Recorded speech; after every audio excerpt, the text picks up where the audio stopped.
그리스도인의 만족이라는 것은 육신의 장막을 벗어야 하는 것입니다. 그리고 영혼에 가시는 주님을 뵐 때에 그때 만족할 것입니다. 오전 말씀은 이사야 10장을 보겠습니다. 이사야 10장 20절에서 23절. 그날에 이스라엘의 남은 자들과 야곱의 집에서 도피한 자들은 더 이상 자기들을 친자에게 의탁하지 아니하고 참으로 주 곧 이스라엘의 거룩한 분께 의탁하리라. 남은 자들이 곧 야곱의 남은 자들이 능하신 하나님에게로 돌아오리라. 이게 대한민국 사람을 말하는 게 아닙니다. 야곱의 남은 자리라고 얘기했잖아요, 그죠?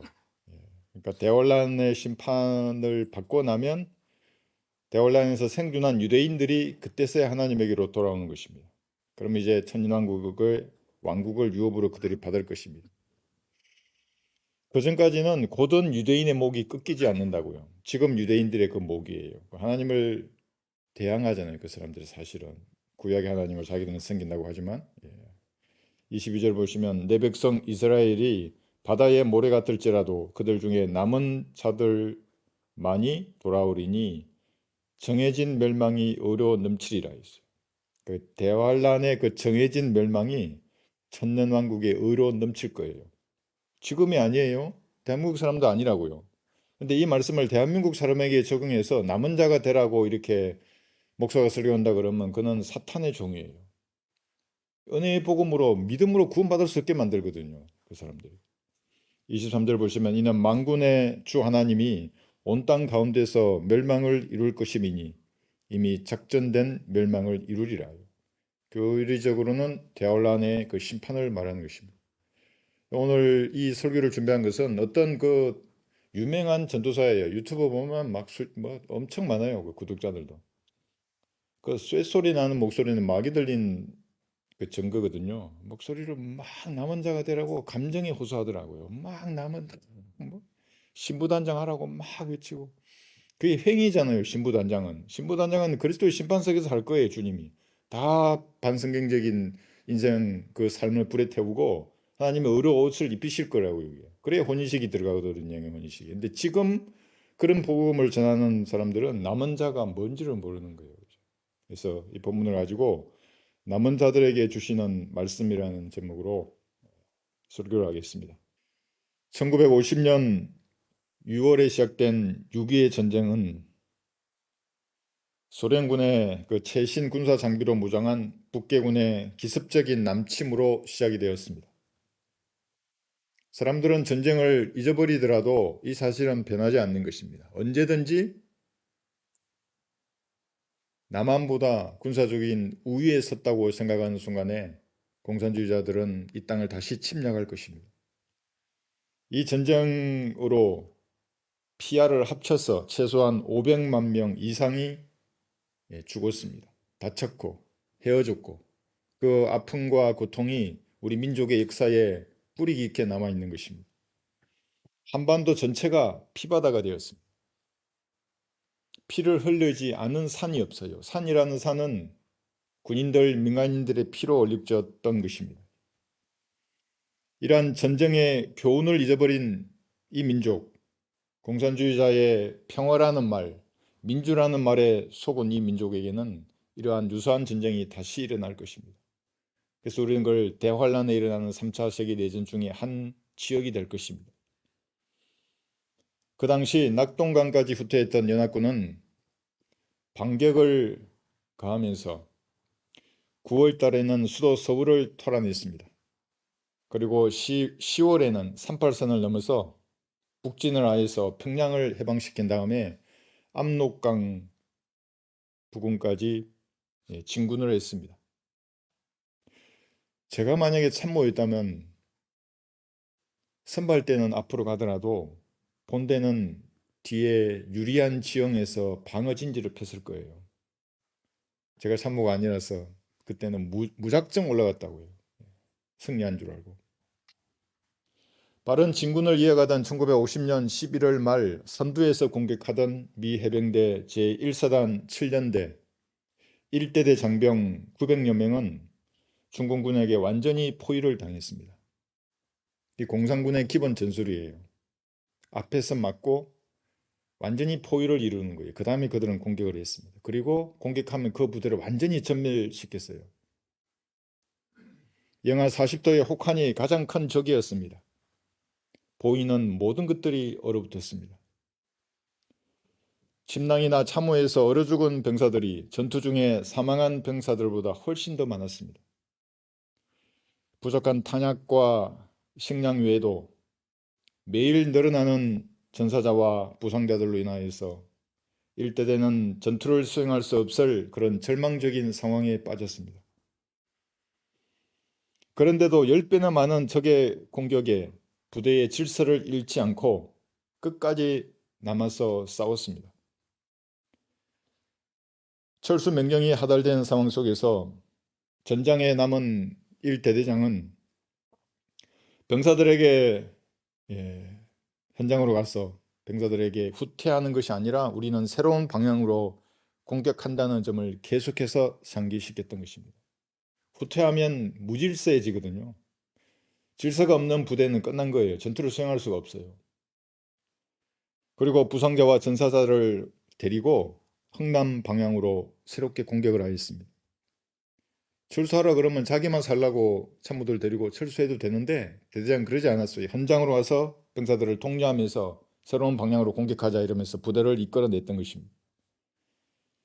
미 해병대 7연대장도 철수 명령이 하달된 상황에서 예비 병력, 다른 대대 병력하고 연대본부의 병력을 인수하여서 남아있는 1대대를 구출하러 전장으로 들어갔습니다. 연대장인데 지 살려고 가도 된다고요. 근데 그러지 않고 구출하러 들어갔던 것입니다. 이때 연대장은 이런 말들을 현장에서 남겼습니다. 내 부하가 전장에 남아있다면 내가 갈 길은 하나이다. 그들을 데리고 나오는 것이다. 그래서 1대대를 구출하여서 흥남 방향으로 공격하는 데 성공하여서 결국에는 이제 철수를 했던 것입니다. 중공군의 입장에서는 당시 포위되어 있던 그 전장의 미군들, 남아있던 미 그 해병대가 덫에 걸린 쥐처럼 보였을 것입니다. 갈 데가 없거든요. 완전히 포위가 됐거든요. 그러나 쥐를 포위한 적들은 자신들의 위치를 드러내야 했습니다. 이 드러난 중공군의 위치는 표적이 되었고 남아서 끝까지 싸우던 미군의 압도적인 공군과 포병 화력에 의해서 중공군이 오히려 괴멸이 되었던 것입니다. 장진호 전투는 전략적인 측면에서는 중공군이 승리했습니다. 그래서 미군들이 전부 흥남에서 부산으로 철수하게 만들었습니다.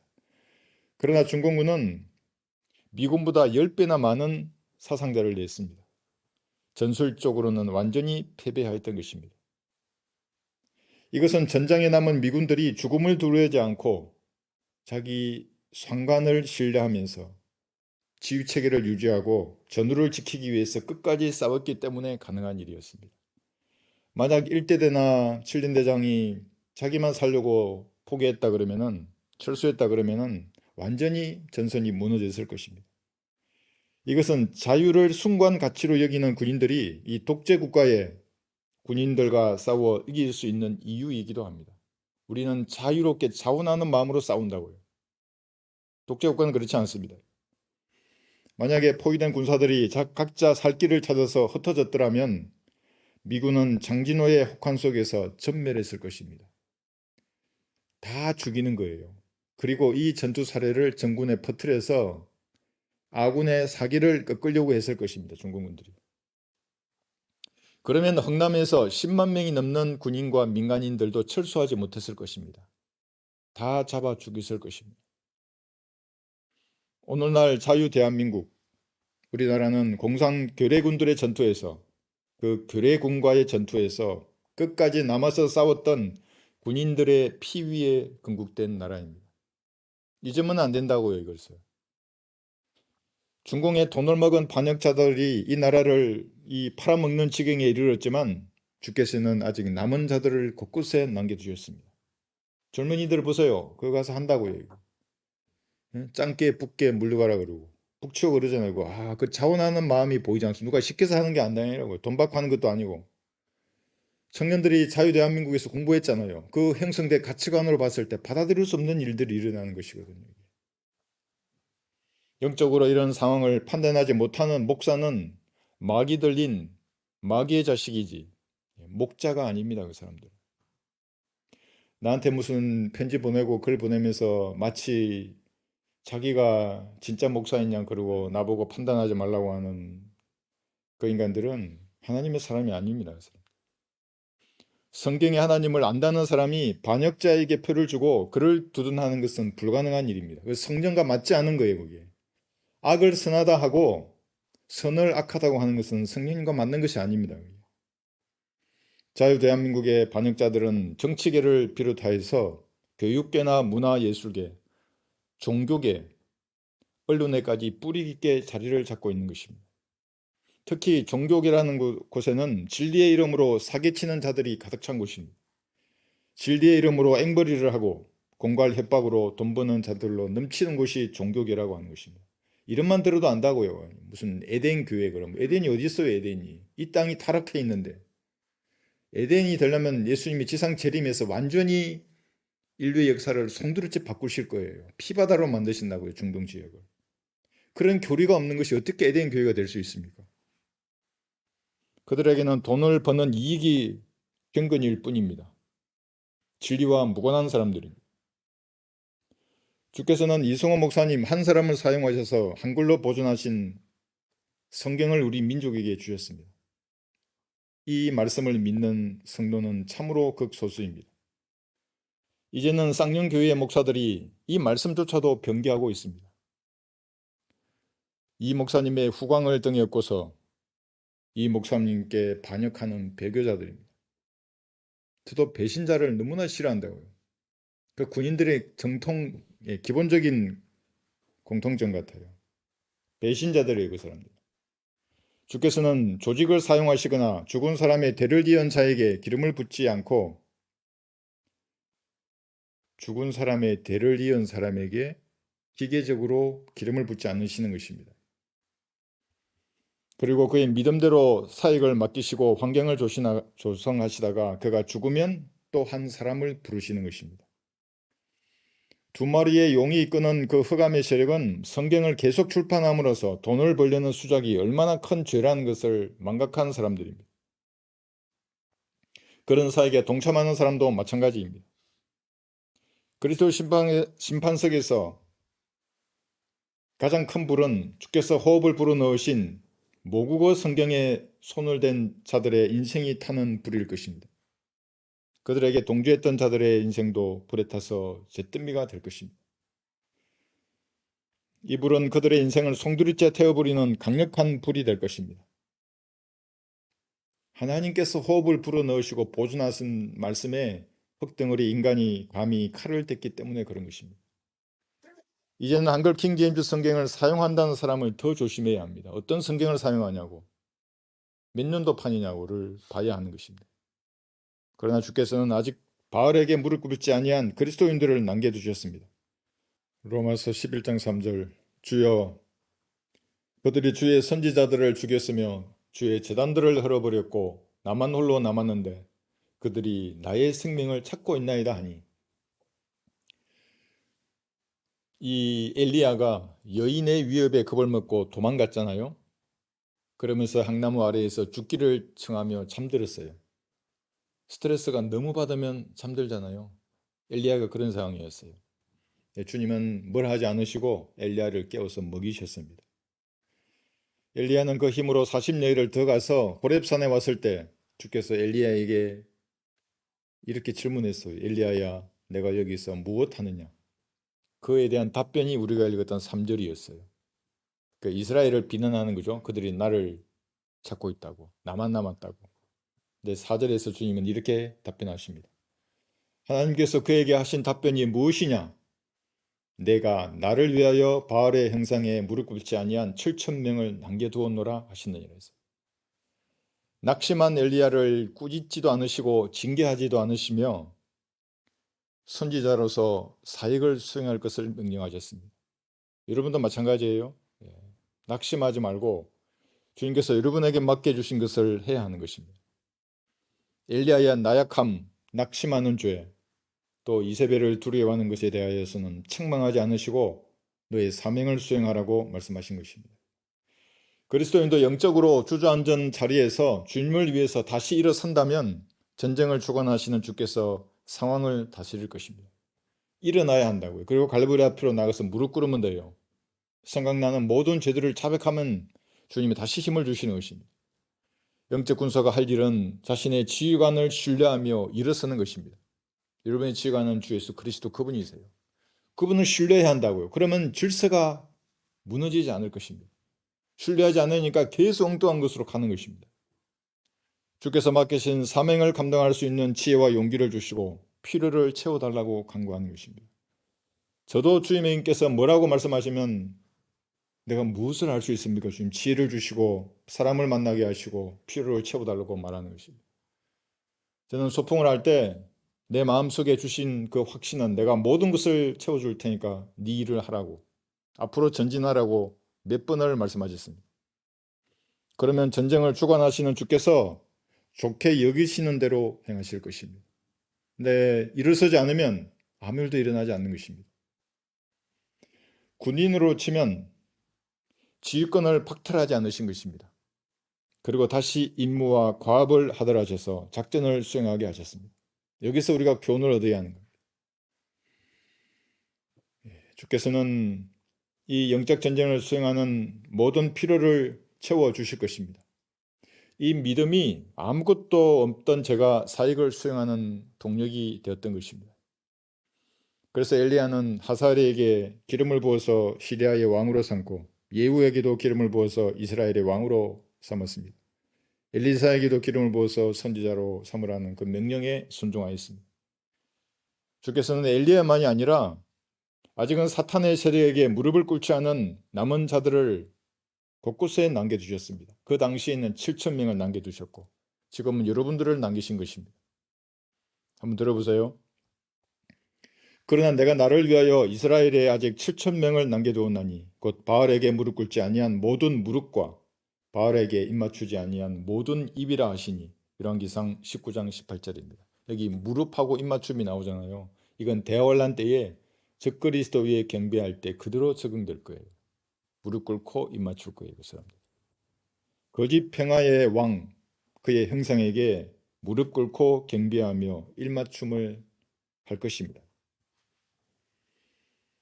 그러므로 이와 같이 지금도 은혜의 선택하심을 따라 남은 자가 있느니라. 바울이 살던 때의 남은 자는 은혜의 복음을 듣고 믿음으로 구원받은 그리스도인들이 아니에요. 그리스도인들은 사도행전 11장에 나오잖아요. 지금 우리는 열왕기상을 읽고 있는 것이고, 마귀의 자식으로 태어난 자신을 위해서 피 흘려 죽으시고 부활하신 예수님을 구주로 믿은 사람들이 아닙니다. 그랬다면 말이 안 되잖아요. 엘리야 시대에 예수님을 구주로 어떻게 영접해요? 피를 흘리시지도 않았는데, 이 땅에 내려오지도 않았는데. 그래서 엘리야 때의 남은 자들은 예수님의 피로 구속된 신약의 성도가 아니라 동물의 피 아래에 있던 구약의 유대인들이었습니다. 그렇지 않습니까? 다르잖아요. 그러니까 그 당시에 남은 자하고 지금 이 시대의 남은 자하고. 그들은 목이 잘리더라도 바알에게 경배하지 않는 행위로 남은 자의 지위를 유지할 수가 있었습니다. 그렇지 않고 경배했다면 끝나는 거예요. 걔들은. 휴구가 일어나고 대환란이 시작이 되면 유대인들 남은 자들은 다시 등장할 거예요. 엘리야 때의 남은 자들이 대환란 때 등장한다고요. 지금이 아니라. 그들은 7년 환란이 끝날 때까지 적그리스도에게 경배하지 않을 것입니다. 목이 잘리더라도. 형상 앞에 무릎 꿇지도 않을 것이고 형상에게 입맞추지도 않을 것입니다. 그러나 지금은 휴구가 일어나지도 않았습니다. 지금은 엘리야와 같은 남은 자가 아니라 사도 바울처럼 믿음으로 남은 자가 누구나 될 수 있는 것입니다. 예수님의 속죄 사역을 믿는 자가 남은 자입니다.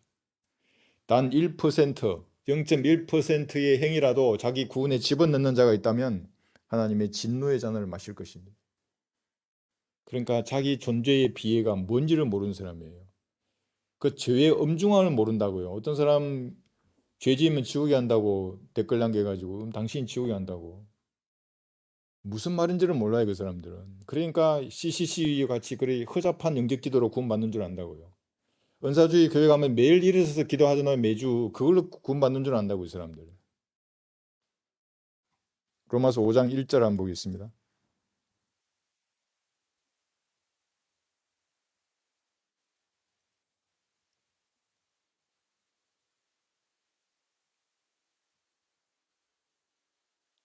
로마서 5장 1절에서 2절이에요.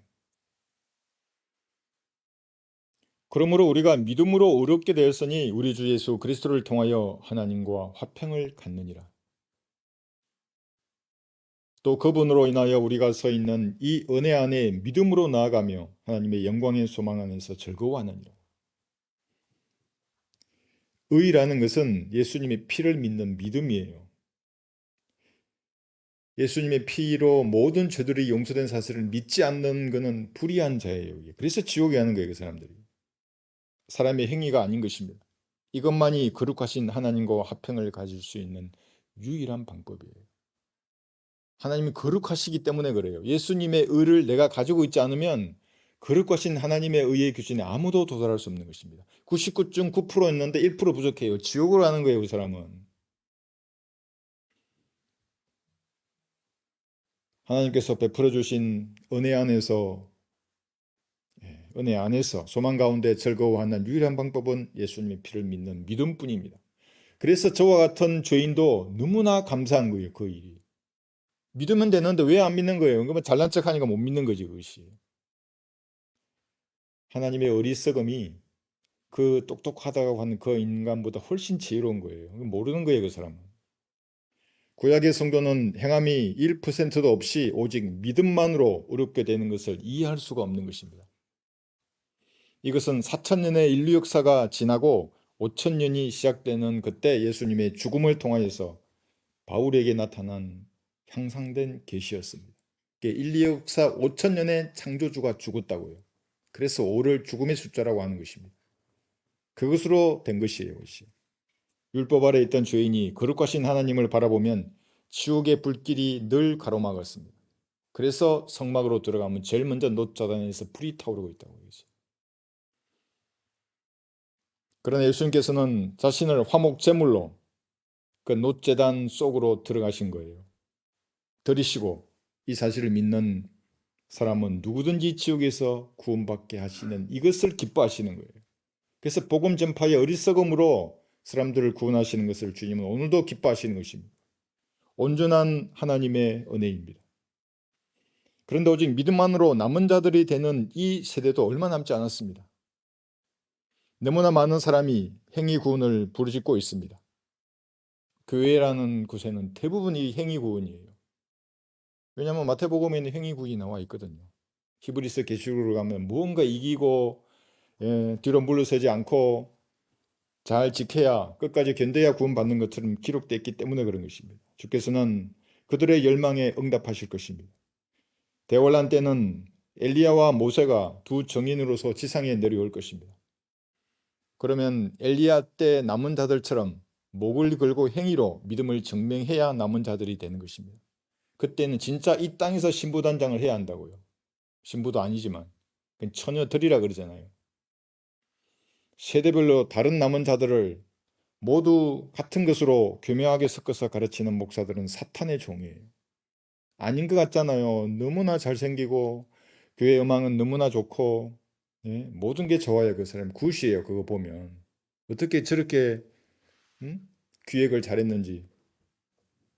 하나님하고 무관한 사람입니다. 신부 단장을 잘해야 남은 자들이 된다고 가르치는 것은 마귀의 교리입니다. 자기 행위로 남은 자가 되려면 구약 시대에 태어나면 됩니다. 근데 그건 불가능하잖아요. 그러면 하나밖에 방법이 없죠. 대환란에 남는 것입니다. 그래서 그들이 구원받지 못한 거예요. 주님은 그들의 열망을 들어주셔서 대환란에서 그래 네가 한번 남은 자로서 끝까지 지켜보라고 응답하시는 것입니다. 이사야 10장 다시 가셔서 20절을 보시면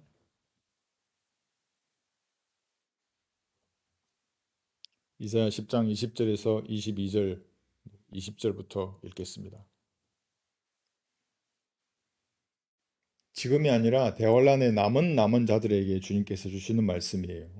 우리는 영적인 교훈을 이 말씀에 얻는 것입니다. 그날에 이스라엘의 남은 자들과 대한민국이 아닙니다. 유대인들이에요. 또 이것을 우리에게 적용한 사람은 까막눈이에요. 전부 다 그 사람들.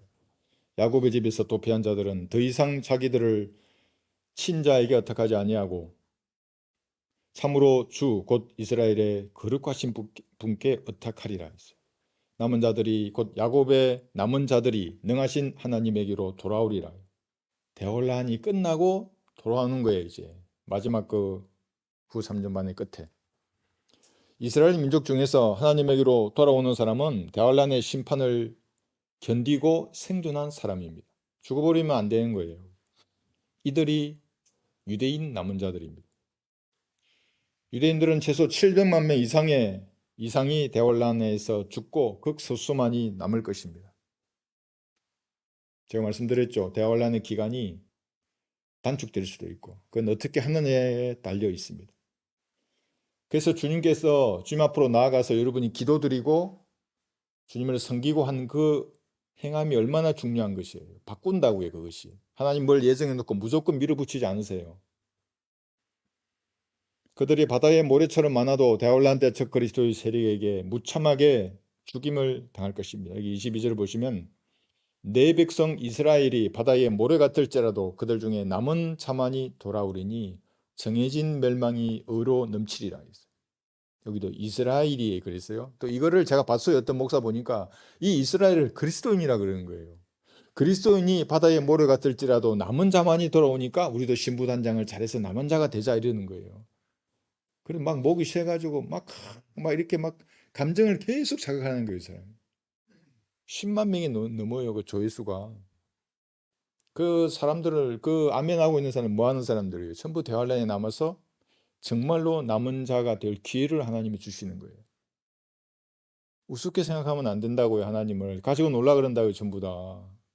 네. 7년 대환란을 견디고 남은 자들이 돌아오는 그때 정해진 대환란의 멸망은 끝이 날 것입니다. 그리고 이스라엘은 천년 왕국의 의로 넘쳐날 것입니다. 그러나 지금은 휴고도 일어나지 않았습니다. 남은 자는 뭐예요? 오직 믿음으로 남은 자가 되는 것입니다. 하나님 앞에 진지하게 하나님 저는 죄인입니다. 예수님의 피로 저의 죄들을 용서해 주셔서 감사합니다. 이제 제가 예수님을 구주로 믿습니다. 이렇게 진지하게 아뢰기만 하더라도 구원받은 남은 자가 되는 것입니다. 영접기도 다 하지 않아도 된다고요. 복음을 들었으면. 마귀의 세력은 이런 고백을 진지하게 못하도록 목사들을 세워두고 구원의 길을 막고 있습니다. 그래서 뭐 끝까지 견뎌야 된다 그러고 뭐 예정됐다 그러고 뭐 침례인 요한이 또 나와요. 구원파는. 네. 구원의 길을 막는 사람들입니다. 그들은 사탄이 흑암의 세력을 유지하기 위해서 이 땅에 남겨둔 자들입니다. 교회가 잘못 가르치기에 구원을 매일 이루어 간다고 주장하면서 사람의 혼을 지옥으로 데려가는 것입니다. 좋아 보이잖아요. 끝까지 견뎌야 된다 그러고 끝까지 견뎌야 된다 그러면 뭐예요? 끝까지 교회로 나와야 되고 끝까지 저 목사를 따라가야 되고 이게 보이잖아요. 이게 사기꾼의 수작이. 왜 속는 것입니까? 그러나 누구든지 예수님을 구주로 영접한 사람들에게는 즉시 하나님의 아들들이 되는 근세를 주신 것입니다. 이제 분명히 성경이 말씀하시는 바입니다. 이들이 썩어가는 이 세상에 주께서 남기신 사람들입니다. 그래서 이 세대의 남은 자라고 하는 것입니다. 로마서 9장을 보겠습니다.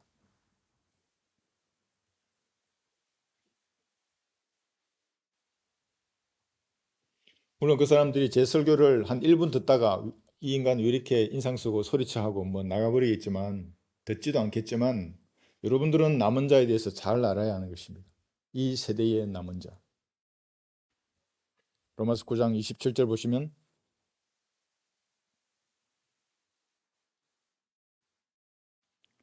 또한 이사야가 이스라엘에 관하여 부르짖기를 이스라엘 자손의 수가 바다의 모래 같을지라도 남은 자만 구원을 받으리라 그랬어요. 여기도 분명히 이스라엘이에요. 유대인 대한민국도 아니고 일본도 아니고 미국도 아니에요. 그가 그 일을 완수하시고 의 가운데서 속히 이루시리니 이는 주께서 땅 위에서 그 일을 속히 행하실 것임이라 하였느라 했어요. 7년 대환란을 의를 행하시는 주님처럼 자신의 행위로 지키고 견뎌야 하는 겁니다. 그렇지 않으면 구원을 잃고 지옥에 가게 될 것입니다. 지금이 아니라 다가오는 대환란 때입니다. 29절 보시면 또 이사야가 미리 말한 바 만일 만군의 주께서 우리에게 한 씨를 남겨두지 아니하셨다면 우리가 소돔과 같이 되고 또 고무라와 같이 되었으리라 함과 같으니라. 이 한 씨가 누구입니까? 이 세대에 남겨두신 한 씨는 예수님의 피를 믿음으로 거듭난 성도들입니다. 그래서 한 씨와 세대를 계속해서 말했던 것입니다. 이 한 씨, 이 거듭난 성도들을 조금 더 정선하면 기록된 말씀을 최종 권위로 여기고 지역교회에 소속이 되어서 하나님의 피로 사신 교회를 섬기는 그리스도인들입니다.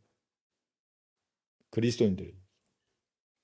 한번 들어보세요. 한 씨가 그를 섬길 것이요 그것이 주께 한 세대로 여겨지리라 했어요. 시편 22편 30절입니다. 이들이 여러분들이에요. 남은 자들. 로마서 9장 30절 32절까지 보세요. 로마서 9장. 그런데 우리가 무슨 말을 하리요? 의를 따르지 아니하던 이방인들이 의에 이르렀으니 곧 믿음에서 난 의라. 이 행위 아니에요. 행위면 행위라 그러지. 율법은 율법이라 그러고.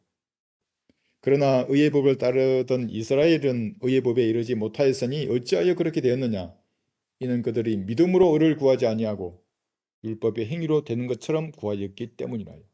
그들이 걸려 넘어지게 하는 돌에 넘어진 것이라. 걸려 넘어지게 하는 돌이 뭐예요? 이제 밑에서 나오지만은 자기 마음을 잘못 먹으면 예수님이라고 하는 그 거치는 반석에 걸려서 지옥으로 가는 것입니다. 신부 단정하라는 그 교상한 말에 속는 사람들, 구원받는데 행위를 추구하는 사람들은 예수님께 걸려 넘어진 사람들입니다. 대환란 때 유대인처럼 남은 자가 되려고 애쓰는 사람들, 그들은 거치는 돌에 걸려서 넘어진 것입니다. 자기가 대한민국 사람인데도 성경에 이스라엘이라고 되어 있는데도 그걸 이스라엘을 보지 않는다고 이 사람들이. 여러분은 종교인처럼 넘어지는 돌에 걸려 넘어지지 않고 썩어가는 이 세상에 남은 자가 되었습니다. 주께서 바알에게 무릎 꿇지 않게 하셔서 남기신 귀한 보물입니다. 스스로의 가치를 아셔야 하는 것입니다. 세상의 일들로 인하여 마음이 답답할 때는 여러분을 구원하시고 영생을 선물로 주신 주님을 찬양하는 것입니다. 어려운 일에 매이지 말고 주님을 찬양하라고요. 내 장막을 벗고 주님을 만날 그때를 찬양하는 것입니다. 그러면 주께서 여러분에게 아름다움의 화관이 되셔서 기쁨을 주실 것입니다. 이생의 염려는 눈 녹듯이 사라지는 것입니다. 그날에 만군의 주께서 그의 백성의 남은 자들에게 영광의 면류관과 아름다움의 화관이 되실 것이요. 이사야 28장 5절의 말씀입니다. 이 말씀은 천년왕국 때 대환란에서 생존한 이스라엘 민족의 남은 자들에게 주시는 면류관과 화관입니다. 진짜 주님은 그렇게 되실 거예요. 그들에게. 그런데 그리스도인은 지상 삶을 사는 동안 아름다움의 화관을 얼마든지 쓸 수 있습니다. 다만 주님을 위해서 용감하게 싸우겠다고 하는 그 각오로 주님 앞에 나가야 하는 것입니다. 자신의 연약함을 볼지 말고 과거의 죄들에 매이지도 말고 그런 것은 예수님의 피로 씻어내면 된다고요. 그런 것에 매이면 영적으로 싸울 수가 없는 것입니다. 달콤한 세상의 유혹이나 거짓 화평을 퍼뜨리는 종교에 빠져버리면 주께서 성도에게 주시는 것을 받을 수 없습니다. 한번 들어보세요. 느헤미야 때에도 남은 자들이 있었습니다. 백성의 남은 자들에게 말하기를 너희는 그들을 무서워 말고 위대하시고 두려우신 주를 기억하여 너희 형제, 너희 자녀, 너희 아내와 너희 집을 위하여 싸우라. 느헤미야 4장 14절의 말씀입니다. 당시 성벽을 건축하던 유대인 남은 자들뿐만이 아니라 모든 세대의 모든 남은 자들은 주님을 기억하여 싸워야 하는 것입니다. 적이 두려워서 영적 전투를 포기하고 세상으로 숨는 것은 부끄러운 일입니다. 남은 자들은 주님을 먼저 기억하고 싸우기로 다짐해야 합니다. 그러면 최고 사령관이신 예수님께서 자신의 군사를 결코 버리지 않을 것입니다. 한번 들어보세요. 그분께서는 너와 함께 가실 주 너의 하나님이시니 그분께서는 너를 단념하지도 않으시고 버리지도 아니하시리라. 신명기 31장 6절의 말씀입니다. 어느 세대나 남은 자들은 절대 다수의 영적인 대적에게 포위되어서 싸웠습니다. 그럼에도 영적 전장의 주도권은 포위되어 있는데도 불구하고 항상 남은 자들이 가졌습니다. 마귀들이 여러분의 개인의 영적인 전투도 마찬가지고 교회 간의 영적인 전투도 마찬가지 가져갈 수 없어요. 그 주도권. 주님이 자기 성도에게 주는 것입니다. 자신의 피로 사신 그 남은 군사가 이 영적 전장의 주도권을 상실하여서 끌려다니지 않도록 늘 새로운 방향으로 공격하게 하시는 것입니다. 그래서 어려우시면 기도하셔서 지혜를 달라고 해요. 내가 어떻게 이 난관을 극복해야 하는가. 주님이 주시는 것입니다. 창의적인 지혜를 주시는 성령님의 능력으로 가능한 것입니다. 기병대는 포위되어 정지하게 되면 전투력이 급감하는 것입니다. 맹렬한 속도로 적의 심장을 향해 전진할 때 강력한 힘을 발휘하는 것입니다. 왜냐하면 적들은 어디로 올지 모른다고요. 이쪽으로 온다고 하지만 다음에 어디 갈지를 모르기 때문에 대응을 할 수가 없어요. 그래서 기병대는 전진하는 거예요. 여러분들의 예수님의 피로 구원받은 기병들이 될 거예요. 이 땅으로 내려올 때는. 지금도 기도해야 한다고 그랬어요.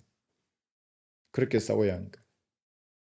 주께서는 매일의 삶에서 남은 군사들과 동행하실 것입니다. 결코 혼자 싸우도록 방치하지 않을 것입니다.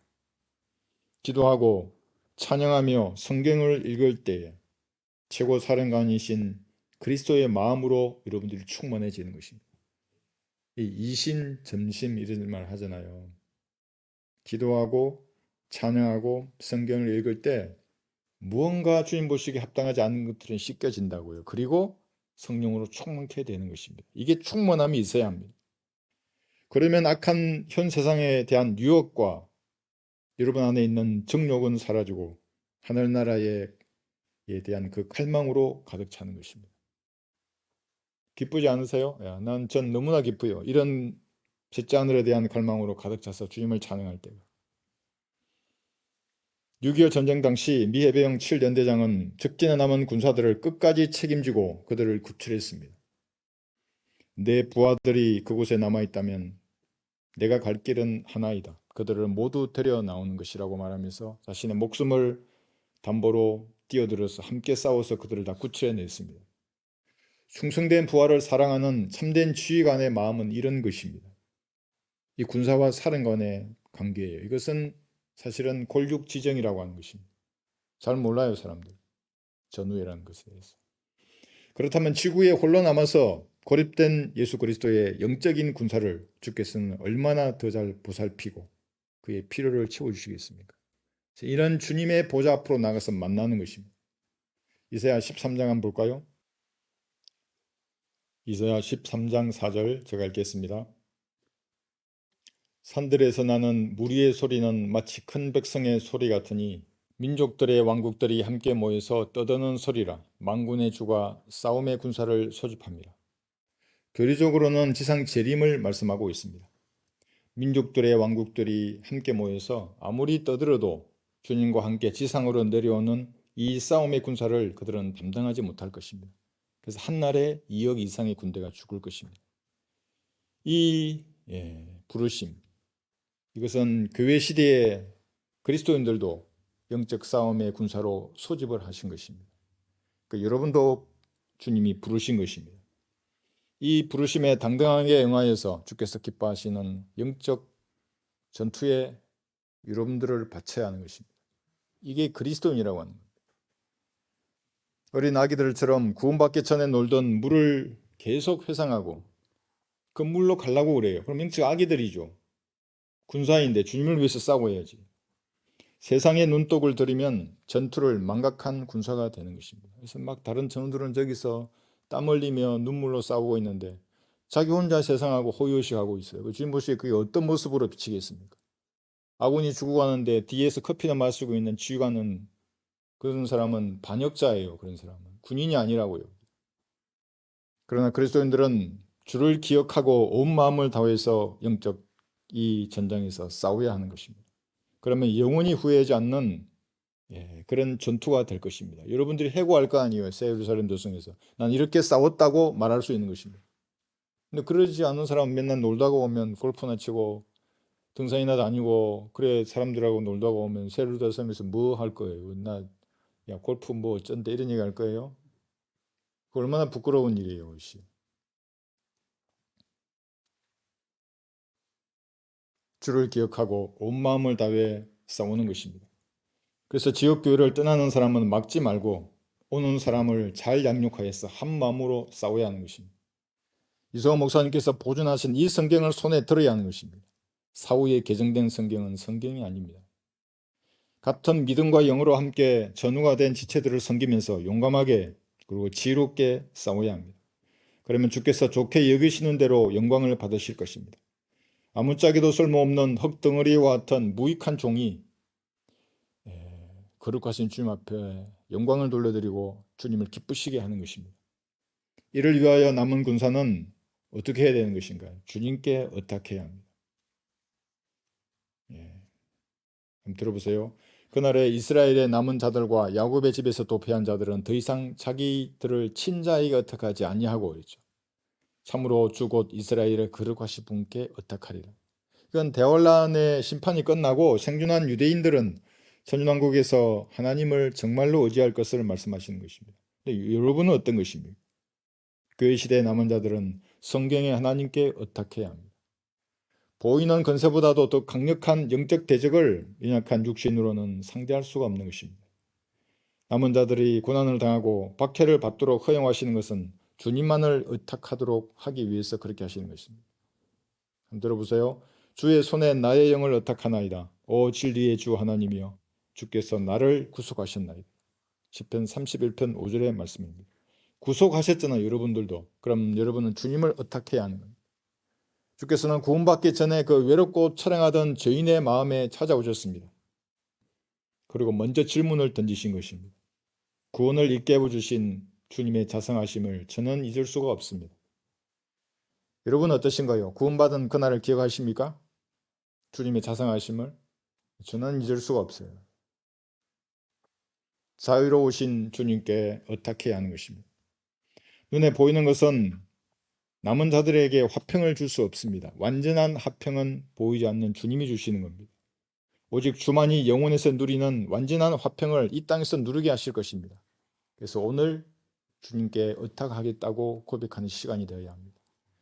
들어보세요. 주께서는 마음을 주께 의탁하는 사람을 완전한 화평 속에 지키시리니 이는 그가 주를 의뢰함이니이다.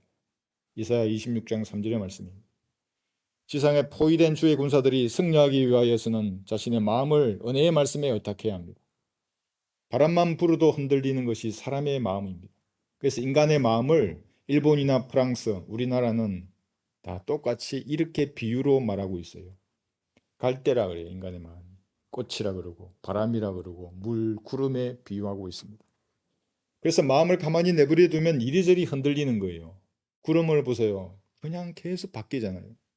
바람도 이리 불고 저리 불고 갔다가 왔다가 흔들리는 것입니다. 꽃도 피었다가 지는 것입니다. 이것이 시들어 버릴 것입니다. 여러분의 마음을 은혜의 말씀에 의탁하면 흔들리지 않을 것입니다.